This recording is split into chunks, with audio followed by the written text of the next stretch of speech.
بسم اللہ الرحمن الرحیم۔ میرے پیارے عزیزو،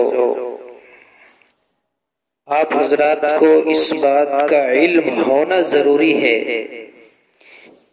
کہ تعبیر کیا چیز ہے، علم تعبیر کسے کہتے ہیں، خوابوں کی تعبیر کی کیا فضیلتیں ہیں۔ آپ سنیے، حدیث شریف میں نبی کریم صلی اللہ علیہ وسلم نے ارشاد فرمایا کہ علم تعبیر خواب دیکھنے کی تعبیر کا علم حضرت یوسف علیہ السلام کا ایک علمی معجزہ تھا، اور یہ ایک بدیہی ظاہر بات ہے کہ جو چیز پیغمبر کا معجزہ ہو وہ یقیناً افضل اور اعلیٰ ہوا کرتی ہے۔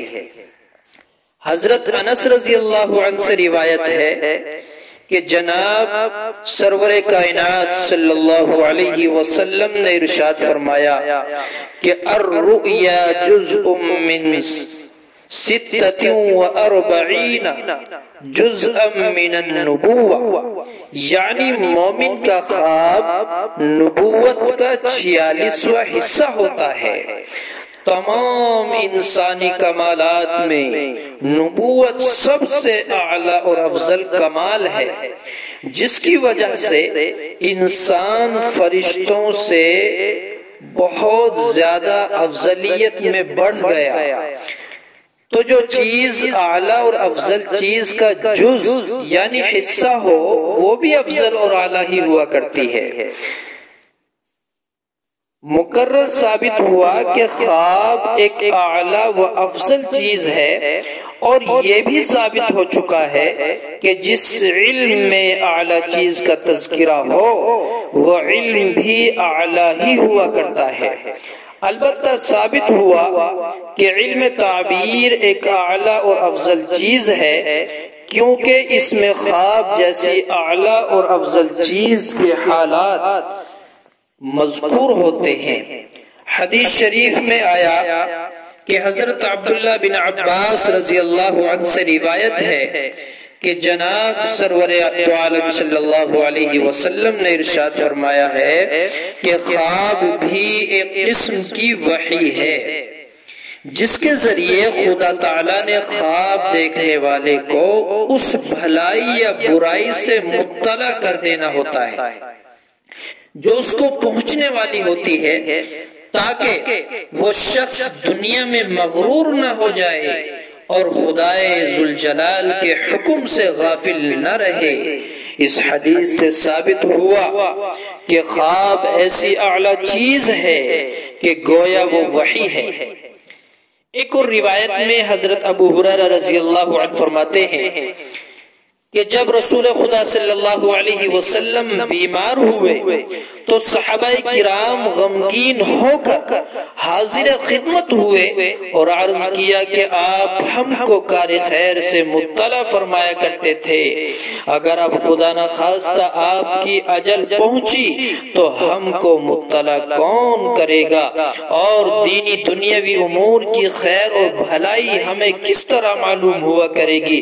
حضور علیہ السلام نے جواب میں ارشاد فرمایا کہ بعد وفانی ينقطع الوحی ولا ينقطع المبشرات، یعنی میری وفات کے بعد وحی تو ختم ہو جائے گی لیکن مبشرات بند نہ ہوں گے۔ صحابہ کرام نے عرض کیا کہ مبشرات کیا چیز ہیں؟ حضور نے فرمایا الرؤیا الصالحۃ التي يراها المرء الصالح، یعنی مبشرات وہ اچھے خواب ہیں جو نیک بندوں کو دکھائی دیتے ہیں۔ اس حدیث سے ثابت ہوا کہ اچھے خواب نبوت کے قائم مقام ہیں۔ یہ ظاہر ہے کہ جو چیز کسی اعلیٰ اور افضل چیز کے قائم مقام ہو وہ بھی اعلیٰ اور افضل ہوا کرتی ہے۔ توجہ کریں تو ثابت ہوا کہ خواب ایک اور اعلیٰ افضل چیز ہے۔ یہ بارہا ثابت ہو چکا ہے کہ جس علم کا موضوع اعلیٰ اور افضل ہو وہ علم بھی اعلیٰ اور افضل ہی ہوا کرتا ہے۔ تو ثابت ہوا کہ علم تعبیر، خواب نامہ، یہ تمام باتیں ایک اور اعلیٰ افضل علم کی دلیل ہے۔ ایک اور روایت بیان کر کے بات ختم کر دیتا ہوں، بات لمبی ہوتی جا رہی ہے۔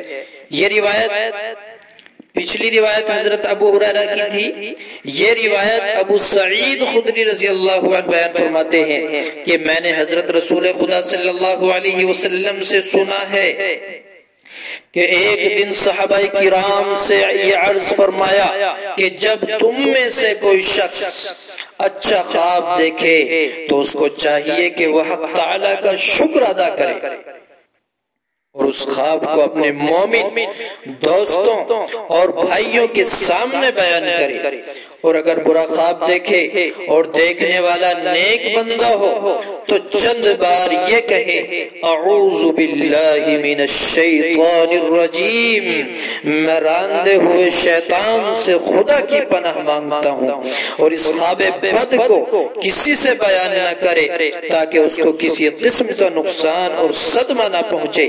اس حدیث سے بھی خواب کی عظمت شان ثابت ہوتی ہے۔ جب ہی تو حضور اکرم صلی اللہ علیہ وسلم اپنے صحابہ کرام کو خواب کے بیان کرنے یا نہ کرنے کی تاکید فرماتے ہیں۔ اگر غیر ضروری یا ادنی چیز ہوتی تو اس قدر تاکید نہ فرماتے۔ ہمیں علم ہوا، اندازہ ہوا کہ خواب ایک اعلیٰ اور افضل چیز ہے، اس لیے خوابوں کو نظر انداز نہیں کرنا چاہیے۔ ان بتائی ہوئی باتوں پر، ان روایات پر، ان حدیثوں پر مجھے بھی، آپ سبھی حضرات کو بھی غور کرنے کی ضرورت ہے۔ دعا کریں اللہ تبارک و تعالی مجھے بھی علم کامل اور یقین کامل عطا فرمائے اور آپ سبھی حضرات بھی اس میں شریک ہوں، آمین۔ وآخر دعوانا ان الحمد للہ رب العالمین۔